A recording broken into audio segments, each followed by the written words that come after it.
നമസ്കാരം.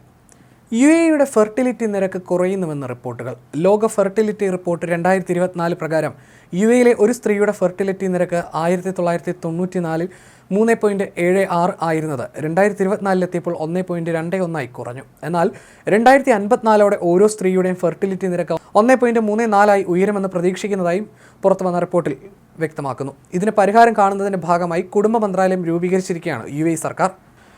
പൗരന്മാർക്കിടയിൽ കുടുംബ രൂപീകരണം, കുടുംബ ശാക്തീകരണം തുടങ്ങിയവയാണ് മന്ത്രാലയം ലക്ഷ്യമിടുന്നത്.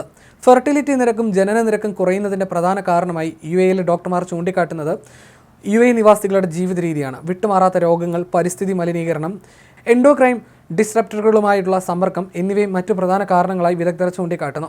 ഒരു സ്ത്രീക്ക് 2-ൽ താഴെ പ്രസവങ്ങൾ മാത്രമാണ് സാധിക്കുന്നതെന്ന് ആഗോളതലത്തിൽ വ്യാപകമാവുകയാണെന്നും UN ചൂണ്ടിക്കാട്ടുന്നു.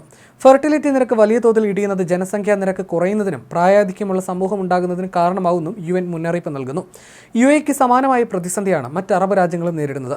ഏറ്റവും വലിയ ജനസംഖ്യയുള്ള GCC രാജ്യമായ സൗദി അറേബ്യയിൽ ഫെർട്ടിലിറ്റി നിരക്ക് 1994 ഒരു സ്ത്രീക്ക് 5.16 എന്നത് 2024 2.31 കുറഞ്ഞു. അടുത്ത 3 ദശകങ്ങളിൽ ഇത് 1.85 കുറയുമെന്നാണ് വിലയിരുത്തൽ. 3 പതിറ്റാണ്ട് മുമ്പ് ഒമാനിലെ ഫെർട്ടിലിറ്റി നിരക്ക് ഒരു സ്ത്രീക്ക് 5.36 ആയിരുന്നത് 2024 2.51 കുറഞ്ഞു. കുവൈത്തിൽ 1994 3.27 ആയിരുന്നത് 2024 1.51 കുറഞ്ഞു. ഗൾഫ് മേഖലയിലെ ഏറ്റവും താഴ്ന്ന നിരക്കാണിത്.